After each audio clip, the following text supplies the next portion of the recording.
आज की कहानी है मानसी और कार्तिक नाम की दो पति पत्नी की। मानसी काफ़ी व्यवहार में सरल सहज थी, वैसे ही कार्तिक बहुत सरल था। कार्तिक दूसरों की हेल्प किया करता था, पूजा पाठ किया करता था। हर किसी के जो भी जान पहचान में घर पे बुलाते थे वहाँ पे जाया करता था और उस पूजा पाठ का वो अधिक मूल्य भी नहीं लिया करता था। वह सारे काम दिल से किया करते थे, इसीलिए सभी उन्हें ही अक्सर बुलाया करते थे। क्योंकि आजकल पुजारियों के भाव भी ज़्यादा ही हैं, वो भी पूजा पाठ के ज़्यादा पैसे लेते हैं, बट कार्तिक कम लिया करता था। तो अक्सर लोग कार्तिक को ही बुलाया करते थे कि बाबा आप हमारे घर पे पूजा पाठ है, आप अवश्य आइएगा, क्योंकि आपको ही करना है वह पूजा, आपके बिना पूजा पाठ कैसे हो सकता है। तो वो कार्तिक आ जाया करते थे और दक्षिणा भी काफ़ी कम लिया करते थे। वो कहते थे मुझे दक्षिणा सिर्फ जीवन व्यापन के लिए चाहिए। फिर ऐसे ही वो शांता जी के घर पे जाता है और शांता जी उन्हें कहती हे भैया। वो उन्हें भैया कहा करती थी क्योंकि व्यवहार के काफ़ी अच्छे थे, बहन जैसे उन्हें माना करते थे। तो कहती थी हे भैया, आप इतने दिनों बाद में आई हैं, आप कृपा करके बैठिए।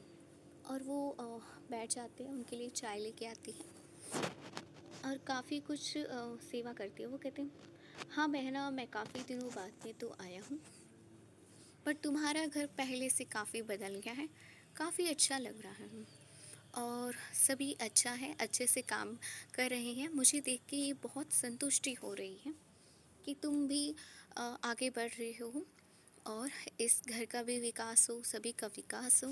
मैं तो यही चाहता हूँ। ऐसे करके वो अपनी सारी बातें बताते हैं। कहते हैं कि हाँ, जैसे आगे हम बढ़ रहे हैं जैसे हमारा मन भी पवित्र रहना चाहिए और मन में भगवान का सुमिरन अवश्य रहना चाहिए, क्योंकि भगवान ही है जो हमें आगे बढ़ा सकते हैं और भगवान का नाम ही हमें संपूर्ण श्रद्धा दे सकता है। और वो कहते हैं हे बहना, अगर तुम्हें कोई समस्या हो तुम भोलेनाथ को बता सकती हो, क्योंकि भोलेनाथ ही सब समस्या सोल्व कर सकते हैं। तुम्हें भोलेनाथ की पूजा भी करनी चाहिए, उनका नाम लेना चाहिए, क्योंकि वही है जो कि हर हर पल हमारे साथ होते हैं पर हमें दिखाई नहीं देते। पर जब सच्चे मन से उनको याद किया जाता है तो वो अवश्य हमें दिखाई देते हैं। वो कहीं और नहीं होते, हमारे आसपास होते हैं। इस प्रकार से शांता को बहुत अच्छा लगता है उनसे बात करके। ऐसे ही वो रोहिणी जी के घर पे जाती। रोहिणी से वो कहती है कि आप बाबा जी काफ़ी दिनों बाद में आए हैं, बहुत अच्छा लगा यहाँ पे आप आए। हमारे घर में सकारात्मक ऊर्जा सी महसूस होती है जब भी बाबा पंडित हमारे घर पे आते हैं।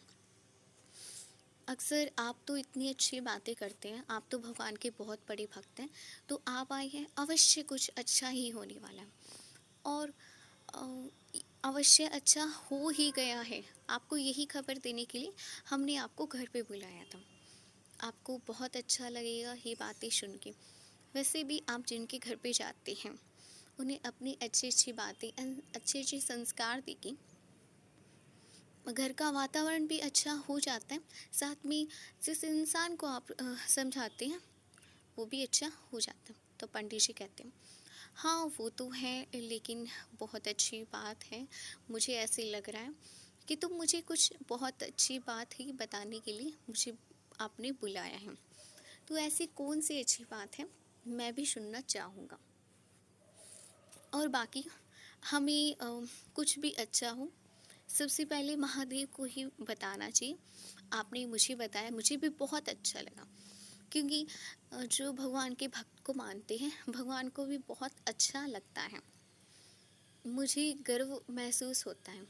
तो वो उनको प्रणाम करती हैं और बताती हैं कि आपकी ही कृपा से मेरी बेटी का गवर्नमेंट जॉब लग गया और वो अत्यधिक प्रसन्न होती हैं। अगले दिन उनकी बेटी जाती है काम के लिए, गवर्नमेंट जॉब जहाँ लगा था उस ऑफिस में जाती है। वो वेट करती है बस का। पर उसके बाद में जो लोग आए होते हैं उनका बस आ जाता है, बट वो वेट करती है, मम्मी को बताती कि मम्मी यहाँ से मेरा ऑफिस काफ़ी दूर पड़ता है, इसलिए बस भी कम ही अवेलेबल है। मैंने देखा बाकी जगह की जल्दी बस आ जाती है, पर मुझे जहाँ जाना होता है वो लेट आती है। तो ये बात वो पंडित जी को बताती। पंडित जी उन्हें कहते हैं कि कोई बात नहीं, जो ऑफिस है उनका वो यहाँ से नज़दीक ही पड़ता है और मेरा डेली का आना जाना होता है। तुम्हें अगर कोई समस्या है तो मुझे बता सकते हो। फिर वो कहती है कि हे पंडित जी, तब तो बहुत अच्छी बात है, कुछ टाइम पहले इसे मैं यहाँ भेज दिया करूँगी और आप ध्यान रखना, आप ही इन्हें ऑफिस तक पहुँचा देना। और मतलब यहाँ ही सबसे ज़्यादा वो सेफ होगी, क्योंकि ये भी एक घर की तरह है। तो यहाँ से वो जाएगी तो जल्दी ऑफिस भी जा पाएगी। बस ये 1-2 दिन की बात है, क्योंकि इसके बाद में उसके पास अपनी एक स्कूटी आने वाली है। सिर्फ 1-2 दिन की ही बात है, अगर आपको कोई इशू ना हो। तो वो उन्हें कह देते हैं कोई इशू नहीं है, आपको एक रूम दिखा देते हैं। वो उनको रूम दिखाते हैं। रूम काफ़ी अच्छा होता है। बेटी को समझाती हैं कि देखिए काफ़ी अच्छा लग भी रहा है, यहाँ पे तुम रह सकती हो, कोई भी तुम्हें चिंता करने की बात नहीं। और अपने सासू माँ को बताती। फिर वो वहाँ पे ही रुक लिया करती थी और जल्दी ऑफिस चली जाती। इस पे बॉस उसकी तारीफ करते कि वाह रुचिका, आज आप तो काफ़ी जल्दी आ गई हैं, लगता है अब आपका घर। तो मुझे बहुत अच्छा लगा। अब हम जल्दी ही काम की शुरुआत कर सकते हैं। ऑफिस के लिए जल्दी आना बहुत अच्छी बात होती है। तो वो उन्हें सारे प्रोजेक्ट समझाते हैं कि हमारा काम ऐसे होगा, हमें ऐसे करना होगा। और ये सारी बात वो अपनी मम्मी को बताती हैं। मम्मी काफ़ी खुश होती हैं कि ये सब कुछ पंडित जी की मदद के कारण हुआ।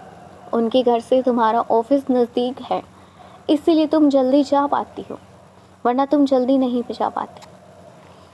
और वो बड़ी प्रसन्न होती है, बहुत खुश होकर अपनी मम्मी को बताती है कि मम्मी जी, पंडित जी ने इतनी मदद की, इसीलिए मुझे पहले दिन ही इतनी तारीफ़ मिली है।